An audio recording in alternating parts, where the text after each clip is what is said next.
Hey, what's up everybody? This is Muth24, and today I'm going to be taking a look at the Ocarina of Time manga.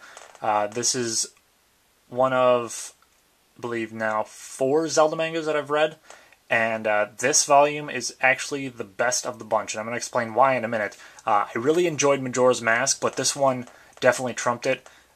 One, because it's 2 volumes, so they can spend more time developing the characters, and you can see the second volume hidden there. But also, too, because it's the most true to the game. Majora's Mask was really close at a lot of points, but then they also kind of just shirked on the boss fights, and they didn't even actually show the dungeons. It was more just like, oh, boss shows up and you have to kill it. And, I think that works for this adaptation well enough, but it doesn't really flesh it out quite as much as these ones do. The covers are a little bit deceiving because the first one is all of Child Link's story and then some of Adult Link. It's like the Forest Temple and then the Fire Temple in this one. And again, the temples aren't really amped up to what they are in the game, but they do exist. So there's at least a little bit of the element of dungeon crawling and fighting the bad guys and solving the puzzles and etc. In these stories.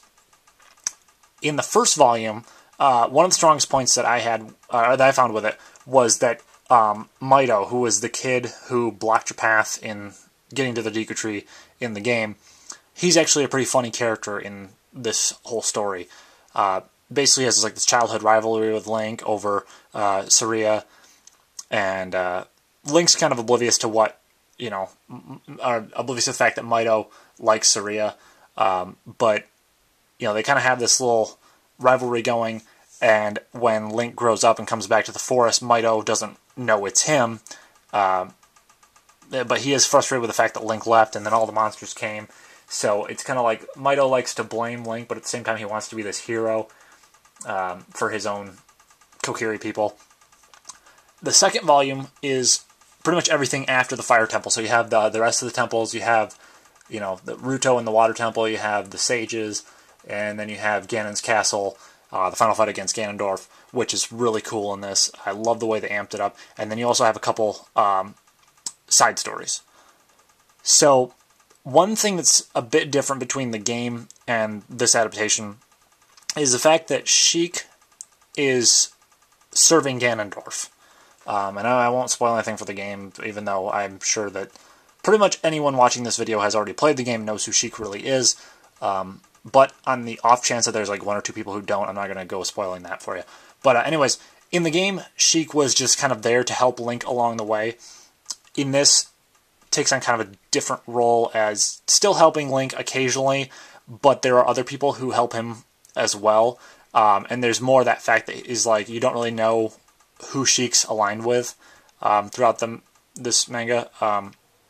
Unless, of course, you've played the game, then obviously you know. But it does present an interesting angle on that element of Ocarina of Time. Some other characters that take on a little bit bigger role than they did in the game are Impa, and Nabooru is about the same, but she does have a little bit of a more important role late in the second volume in helping Link get to Ganon's castle.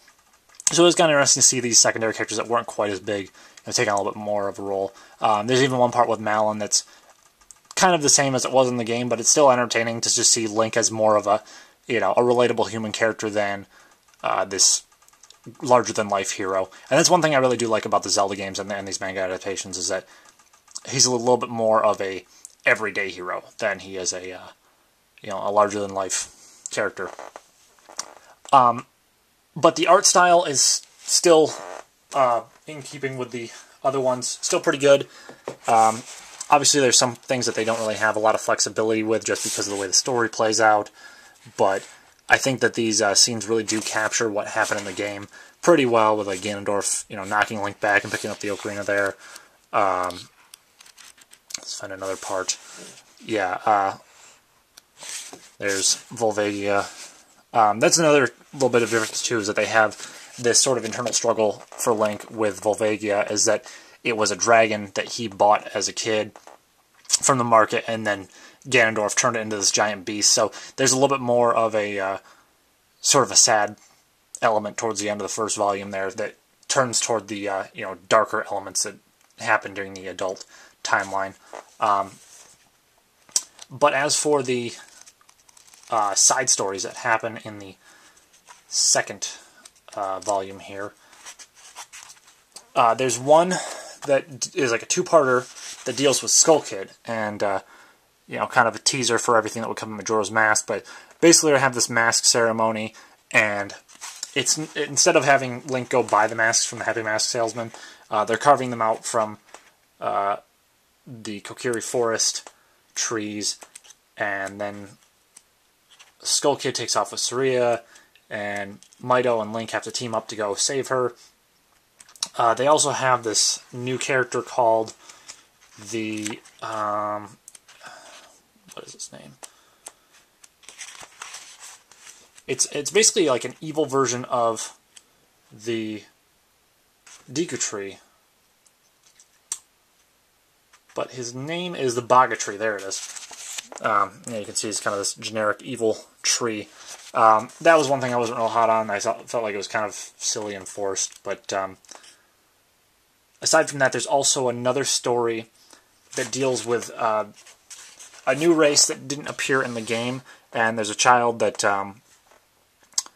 Link kind of takes under his wing, no pun intended, because they are bird people. But Link tries to help the kid out, and you see kind of this, I don't know, goofy little rivalry between the two of them, because this kid thinks that he's really great and thinks that Link's kind of getting too much credit. But it was interesting. I don't really think it was necessary for them to include, but it did present another, I guess, fresh take on these side stories, much like with the Majora's Mask, you know, creation story that was in the Majora's Mask manga in the back. So, as for the side stories, like I said, they're kind of cool, but not quite as good as something like the Majora's Mask one, but definitely interesting. As a whole, though, the Ocarina of Time side of things, this is the best manga adaptation of the Legend of Zelda games I found so far. Majora's Mask is in, you know, second, but I really think that this one captures the feel of the games.